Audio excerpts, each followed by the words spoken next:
À l'issue de l'opération de contrôle de travail fait, des présences et des autres éléments de rémunération, le gouvernement dit avoir épinglé 500 agents publics en situation irrégulière. C'est ce qui ressort du compte rendu du Conseil des ministres d'hier. Un chrétien catholique s'interroge. C'est le quatrième joyau littéraire de l'intellectuel et homme politique burkinabé Laurent Gbagbo. Un livre de 100 pages qui vient casser les codes, briser les tabous en mettant en avant les crises qui ont secoué l'Église catholique romaine et les problématiques contemporaines. Le résumé de ce livre à suivre dans cette édition.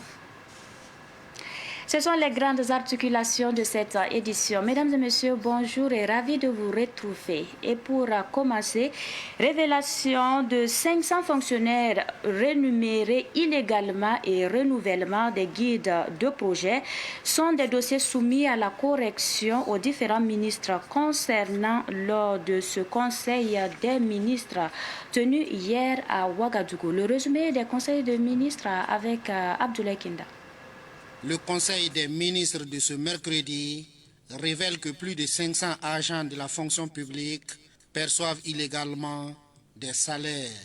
Le Conseil a instruit les ministres concernés par ce dossier à travailler à corriger ces irrégularités. Il s'agit de l'opération de contrôle de services faits, de présence et également des éléments de rémunération des agents de l'État. C'est la deuxième phase. Cette fois-ci, il s'agit des agents publics de l'AGSP, qui est l'Agence nationale des soins de santé primaire. Et aujourd'hui, nous pouvons dire que le contrôle s'est bien passé. Et il est ressorti donc du contrôle qu'il y a plus de 500 agents émergents à l'AGSP qui sont soit en situation irrégulière, soit des agents qui perçoivent des rémunérations fictives, ou même des agents qui font l'objet donc de double mandatement.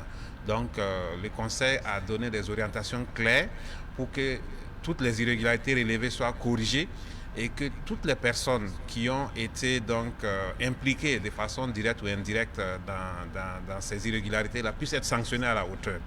Et on va d'ailleurs aller plus loin en passant à une opération de contrôle des présences effectives. Ça sera conduit par le ministère de la fonction publique.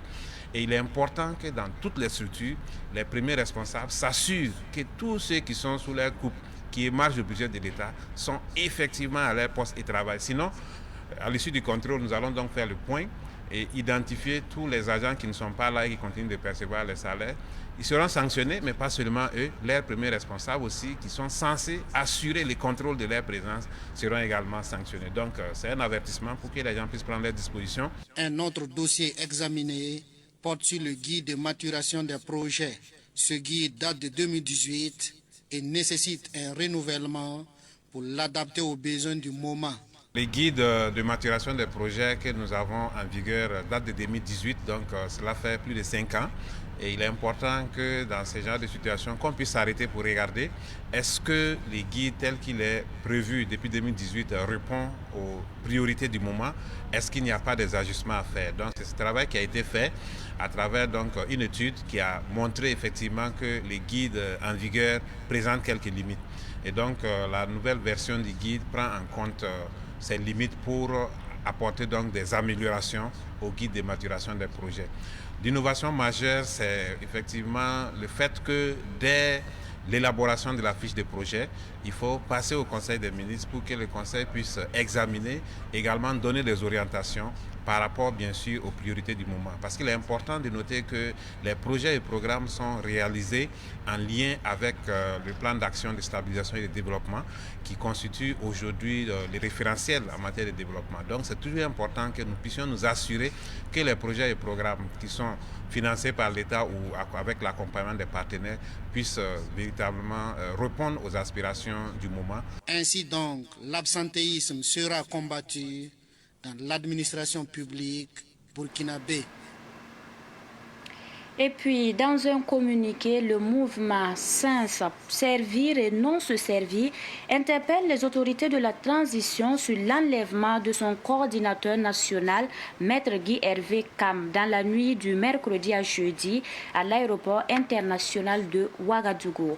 Le mouvement Sens dit tenir les autorités de la transition responsables de cette situation et les exhorte à relâcher Maître Kam ainsi que tous les civils et non civils enlevés en dehors de toute procédure judiciaire.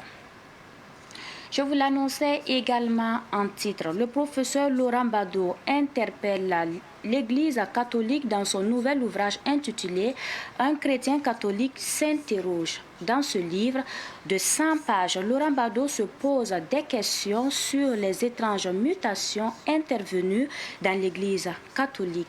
Issa Oumar Atié a lu le 4e ouvrage du professeur Laurent Bado. Voici son récit.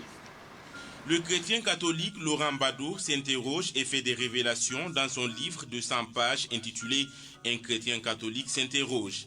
Dès les premières pages, l'auteur fait savoir qu'en 20 siècles, l'Église catholique n'a pas réussi à changer le cœur de l'homme. Elle a fait des baptisés et non des chrétiens et qu'il abandonne aujourd'hui en masse. L'Église, dit-il, ne fait que s'enfoncer dans le modernisme avec pour conséquence le recul ou l'absence de la foi, plus particulièrement en Europe, la montée en puissance des sectes, la ruine de la tradition, la pédophilie et l'homosexualité au sein du clergé, le racisme à l'intérieur même du Vatican et la désacralisation à outrance de la liturgie. Plus loin, Laurent explique que la crise au sein de l'Église catholique a été prédite et tire son origine de l'invasion de la religion par le libéralisme qui a triomphé par la suite au Concile Vatican II.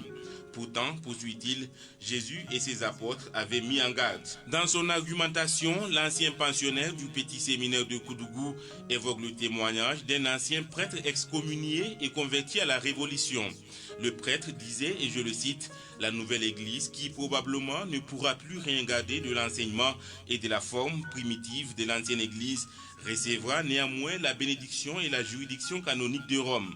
Le culte divin, tel que la liturgie, le cérémonial, le rituel, telles que les prescriptions de l'Église romaine, les règles, subira une transformation à la suite d'un concile œcuménique qui lui rendra la simplicité respectable de l'âge d'or apostolique en accord avec l'état nouveau de la conscience et de la civilisation moderne. » Fin des citations.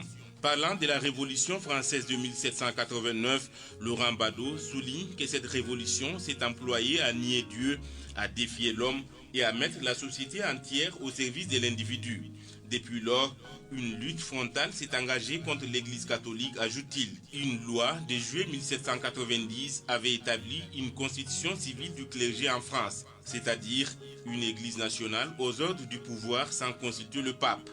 Après cette précision, le professeur Laurent Bado s'attaque frontalement au Concile Vatican II qui, selon lui, est la source de tous les malheurs de l'Église catholique. Le latin, défendu, dit-il, par des personnalités comme Saint François de Sales et Joseph de Maistre, comme un langage universel aux catholiques comme l'arabe aux musulmans, a été tout simplement réduit au silence à partir du Concile Vatican II.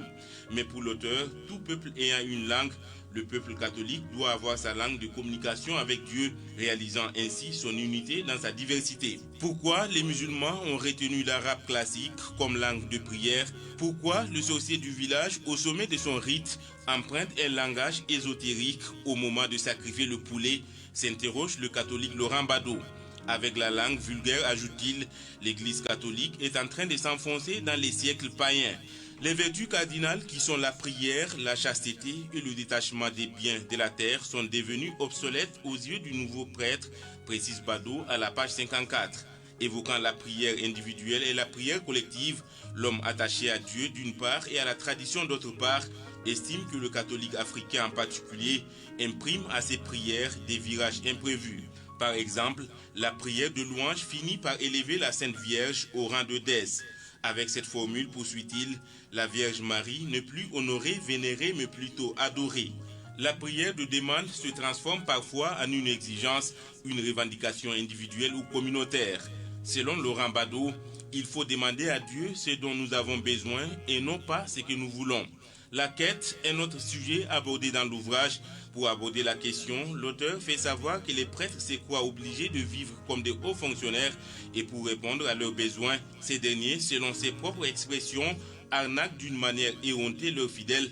Exemple à l'appui. Dans bon nombre de paroisses, il est organisé souvent 2 quêtes successives, ce qui rallonge d'ailleurs la messe. Dans ce genre de paroisse, les différents quartiers sont invités à offrir les offrandes.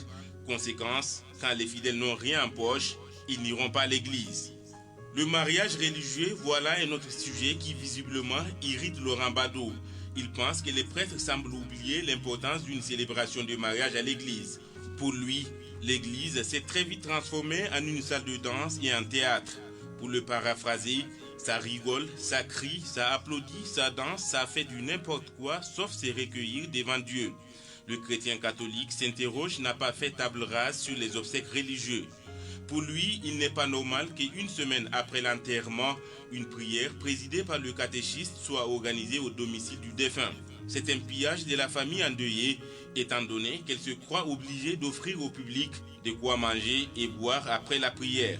Le professeur Laurent Badot appelle pour conclure l'Église catholique à se ressaisir, qu'elle cherche à adapter l'homme et sa culture au christianisme et non le contraire. Sinon, alerte-t-il, le féminisme est le dernier piège fatal dans lequel tombera l'Église sans plus pouvoir se relever facilement. Chapitre sport à présent. Les éléphants de la Côte d'Ivoire sont à nouveau dans la compétition de la CAN. Le suspense a duré 3 jours et s'achève par une bonne nouvelle pour la Côte d'Ivoire qui se qualifie à nouveau grâce à la victoire du Maroc sur la Zambie hier. Les éléphants sont qualifiés pour les 8e de finale. À Bouaké, la population a manifesté sa joie. Retour sur cette ambiance avec nos envoyés spéciaux, Pakisba Mariama, Ouedraogo et Solan Sawadogo. Ici à Bouaké, on croirait qu'une finale a été remportée par les éléphants de la Côte d'Ivoire.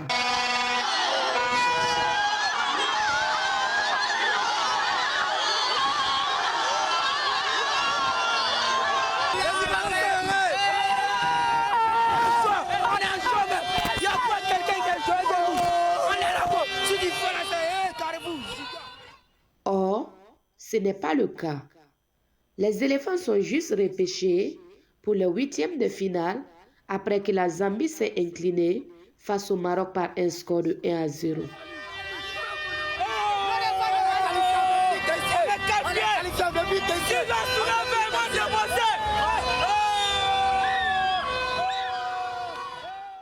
La ville est en ébullition.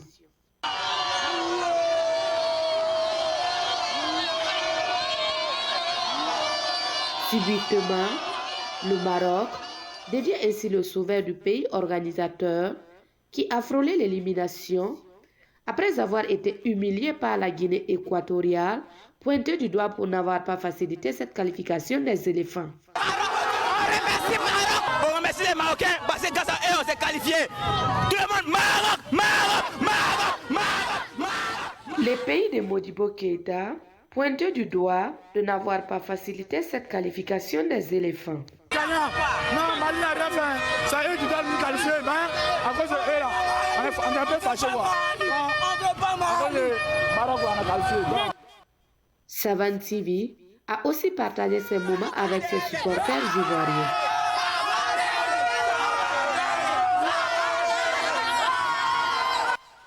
Les éléphants affronteront les lions de la Teranga du Sénégal, tenants du titre, le 29 janvier à 20h. Un autre match difficile certainement.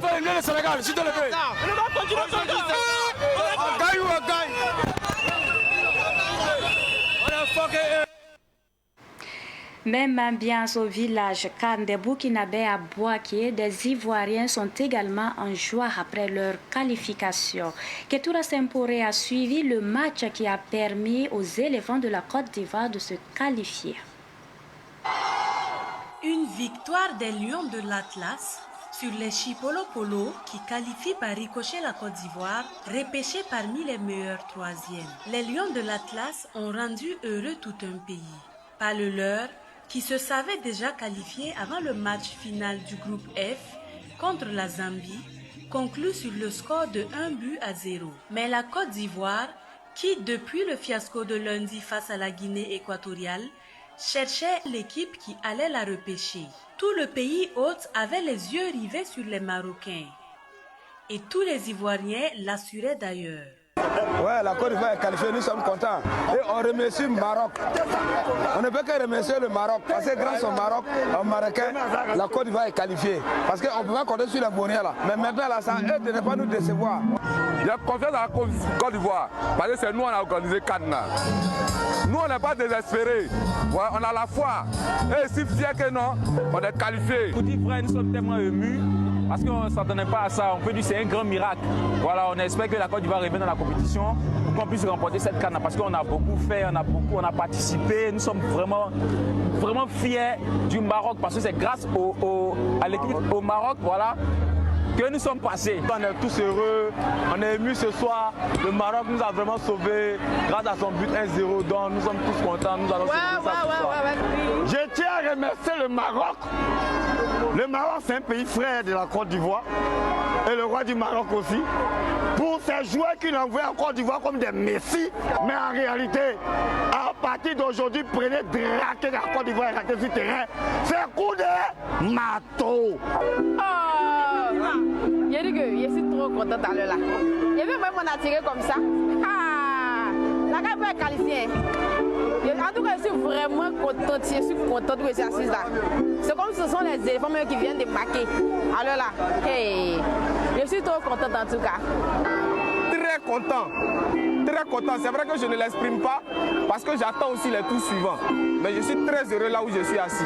Bon, on va remercier Dieu et puis on va demander à notre équipe de se mettre au travail pour ne plus qu'il y ait de l'humiliation. En tout cas, il n'y a rien de tel. Nous, on est déjà contents.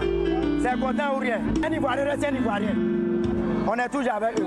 S'ils sont garçons là, ils n'ont qu'à venir perdre encore en huitième de finale. Miraculeusement qualifiée, la Côte d'Ivoire va devoir retrousser ses manches pour faire face aux Lions de la Teranga, champions d'Afrique en titre en huitième de finale, qui écrasent tout sur leur chemin depuis le début de la compétition. Et pour terminer, les derniers matchs des phases de poule de la CAN 2023 se sont achevés hier. La phase de poule constituée de 36 matchs a livré beaucoup de surprises. Au total, 89 buts ont été marqués. Le programme des oppositions pour la huitième de finale est connu et se présente comme suit. Le samedi 27 janvier, début des huitièmes de finale avec l'opposition de l'Angola face à la Namibie à 17h, suivi du Nigeria face au Cameroun à 20h. Le 28 janvier, la Guinée équatoriale affrontera la Guinée de Sékou Touré à 17h et l'Égypte contre la République démocratique du Congo à 20h. Le 29 janvier, le Cap-Vert et la Mauritanie joueront pour une place en quart de finale à 17h également. Par la suite, c'est la Côte d'Ivoire, pays organisateur, qui sera opposée au Sénégal à 20h. Les huitièmes de finale se termineront avec les oppositions du Mali face au Burkina Faso et du Maroc face à l'Afrique du Sud. L'Afrique du Sud, c'est le 30 janvier 2024.